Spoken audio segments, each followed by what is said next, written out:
Assalamualaikum warahmatullahi wabarakatuh, sahabat beriman.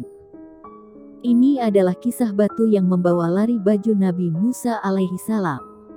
Alkisah pada masa kehidupannya Nabi Musa alaihi salam selalu mendapat perlakuan yang tidak mengenakan dari kaumnya. Salah satunya adalah tuduhan bahwa beliau adalah manusia cacat karena tidak pernah mau menampakkan tubuhnya secara keseluruhan. Nabi Musa alaihi salam sendiri adalah orang-orang pilihan Allah subhanahu wa ta'ala, dan salah satu kelebihan dalam pribadinya beliau mempunyai sikap malu yang sangat besar. Walaupun dalam kehidupan sehari-hari Bani Israel mandi telanjang ramai-ramai di permandian umum atau melihat satu sama lainnya adalah hal yang biasa, namun Nabi Musa alaihi salam tidak pernah melakukan hal tersebut karena saking malunya, sehingga hampir tidak pernah memperlihatkan semua tubuhnya atau alatnya.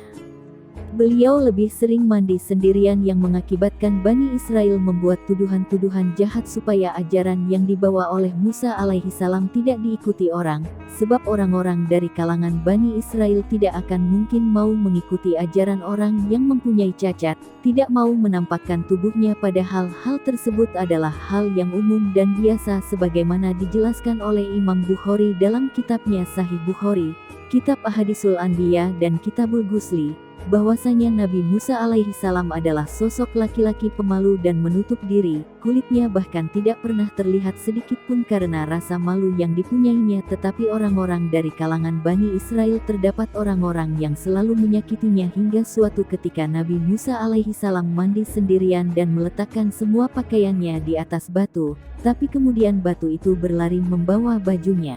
Kejadian tiba-tiba ini sontak mengagetkan Nabi Musa alaihi salam, maka dia berlari mengejar batu sambil memanggilnya, "Bajuku, wahai batu, bajuku." Batu itu membawa pergi pakaian Musa alaihi salam, sebuah pemandangan yang unik. Musa, seorang nabi yang mulia, seorang pemalu yang terhormat, berlari dengan telanjang mengejar batu yang membawa bajunya, padahal batu itu tidak memiliki kemampuan untuk bergerak, apalagi terbang. Hingga ketika batu itu sampai di tengah Bani Israel, mereka melihat Musa yang sehat dan sempurna tanpa cacat. Hilanglah kebohongan yang dihembuskan oleh orang-orang Bani Israel. Bani Israel yang melihat kejadian tersebut kemudian mereka berkata, "Demi Allah subhanahu wa ta'ala, Musa tidak terdapat penyakit apa-apa." Setelah batu tersebut berhenti, Musa alaihi salam kemudian mengambil bajunya dan memukuli batu tersebut, bahkan sampai membekas di batu itu 6 atau 7 kali pukulan. Dia memukul batu itu seperti orang yang sedang kesal dan marah terhadap seseorang yang durhaka. Nabi Musa alaihi salam menyadari bahwa yang dipukulnya adalah batu, tetapi ia telah melakukan sesuatu perbuatan yang tidak dilakukan oleh batu, maka Nabi Musa alaihi salam melakukan padanya perbuatan yang tidak dilakukan kepada batu. Nabi Musa alaihi salam memukulnya dengan pukulan orang yang mendidik. Yang unik adalah tongkat Musa yang terbuat dari kayu itu bisa berbekas di batu yang keras. Terdapat bekas-bekas pukulan tongkat Nabi Musa alaihi salam di batu tersebut sebanyak pukulan yang diberikan oleh Nabi Musa alaihi salam.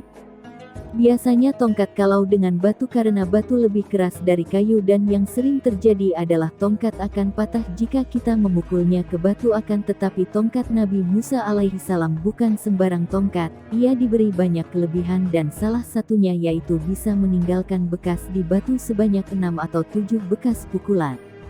Allah subhanahu wa ta'ala selalu menampakkan kekuasaannya untuk menghindarkan tuduhan busuk seperti yang dituduhkan Bani Israel, karena bisa mengurangi kepercayaan pada orang yang diangkat oleh Allah subhanahu wa ta'ala sebagai Rasul.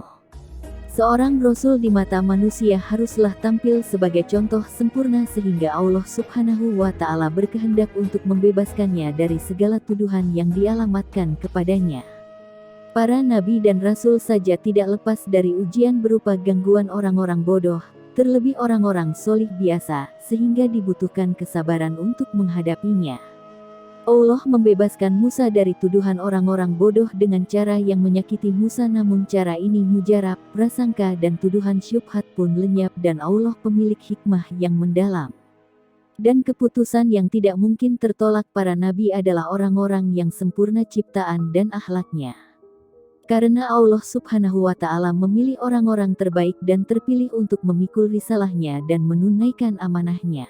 Orang-orang terhormat dan pintar dalam kondisi terkejut bisa melakukan sesuatu di mana mereka melupakan kehormatan dan kepintarannya, seperti Musa alaihi salam yang berlari di belakang batu dengan telanjang dan memukul batu untuk mendidiknya. Namun hal tersebut adalah salah satu bukti kekuasaan Allah Subhanahu wa Ta'ala yang ditunjukkan kepada mereka yang melakukan utusan-utusannya. Diceritakan dalam hadits Rasulullah Shallallahu Alaihi Wasallam dari Abu Hurairah radhiyallahu anhu, Rasulullah Shallallahu Alaihi Wasallam bersabda, dahulu Bani Israel biasa mandi dalam keadaan telanjang sehingga mereka pun bisa melihat aurat temannya satu sama lain. Adapun Musa alaihi salam mandi dalam keadaan sendiri, maka mereka pun berkomentar, demi Allah tidak ada yang mencegah Musa untuk mandi bersama-sama dengan kita melainkan pasti karena kemaluannya bengkak atau mengidap kelainan. Nabi mengisahkan, maka suatu saat Musa berangkat untuk mandi lalu dia letakkan pakaiannya di atas sebongkah batu, tiba-tiba batu itu berlari membawa pergi bajunya. Nabi bersabda, maka Musa pun mengejar larinya batu itu seraya berteriak, hai batu kembalikan pakaianku, hai batu kembalikan pakaianku. Sampai akhirnya Bani Israel bisa melihat auratnya. Kemudian mereka berkomentar, demi Allah ternyata tidak ada kelainan apa-apa pada diri Musa, maka berhentilah batu itu sampai orang-orang memandanginya. Nabi bersabda, kemudian Musa pun mengambil pakaiannya dan mendaratkan pukulan tongkatnya kepada batu tersebut. Abu Hurairah radhiyallahu anhu berkata, demi Allah di atas batu itu terdapat 6 hingga 7 bekas pukulan tongkat Musa alaihi salam. Hadits riwayat Bukhari dan Muslim. Hikmah yang bisa kita petik dari kisah ini adalah salah satu cabang keimanan adalah malu. Hal ini sesuai hadits Rasulullah Shallallahu Alaihi Wasallam dari Abu Hurairah radhiyallahu anhu bahwasanya Rasulullah Shallallahu Alaihi Wasallam bersabda, malu itu salah satu cabang dari keimanan, muttafaqun alaih. Sifat ini pun ditunjukkan oleh Nabi Musa alaihi salam dengan tidak mudah memperlihatkan auratnya walaupun sesama lelaki. Tak hanya itu, Rasulullah Shallallahu Alaihi Wasallam juga memiliki sifat malu melebihi kaum wanita. Hal ini sejalan dengan hadits dari Abu Sa'id Al-Khudri radhiyallahu anhu. Ia berkata, Rasulullah Shallallahu Alaihi Wasallam itu lebih pemalu daripada seorang gadis dalam pingitan. Apabila beliau melihat sesuatu yang tidak beliau sukai, kami mengetahuinya dari wajah beliau. Hal kedua yang bisa dipelajari di kisah ini adalah berita tak benar bisa menimpa siapa saja termasuk Nabi. Untuk menghadapi fitnah itu kita harus sabar dan yakin, perintah bersabar telah disebutkan dalam Al-Quran. Hai orang-orang yang beriman, jadikanlah sabar dan sholat sebagai penolongmu. Sesungguhnya Allah beserta orang-orang yang sabar. Al-Quran Surah Al-Baqarah. Dalam menghadapi fitnah kita juga harus yakin bahwa Allah Subhanahu wa Ta'ala akan membela umat yang beriman. Hal ini sejalan dengan yang ada di dalam Al-Quran. Sesungguhnya Allah tidak menyukai tiap-tiap orang yang berkhianat lagi mengingkari nikmat. Al-Quran Surah Al-Hajj. Dan inilah kisah Nabi Musa alaihi salam dan batu yang membawa lari bajunya. Beliau mengejar batu itu hingga orang-orang yang memfitnahnya sadar bahwa tak ada penyakit yang melekat di badan Nabi Musa alaihi salam. Lewat batu itu Allah Subhanahu wa Ta'ala membuktikan kepada Bani Israel bahwa fitnah yang selama ini dilontarkan kepada Nabi Musa alaihi salam itu salah. Dalam menghadapi fitnah kita harus sabar dan yakin. Lalu kisah Nabi Musa alaihi salam ini Allah memperingatkan orang-orang yang suka mengejek orang lain. Wahai orang-orang yang beriman, janganlah kalian menjadi seperti orang-orang yang mengolok-olok atau menyakiti Musa. Lalu Allah membersihkannya dari tuduhan-tuduhan yang mereka katakan. Al-Quran Surah Al-Ahzab. Demikian video singkat ini, mudah-mudahan ada manfaatnya. Wallahu a'lam bishawab. Wassalamualaikum warahmatullahi wabarakatuh.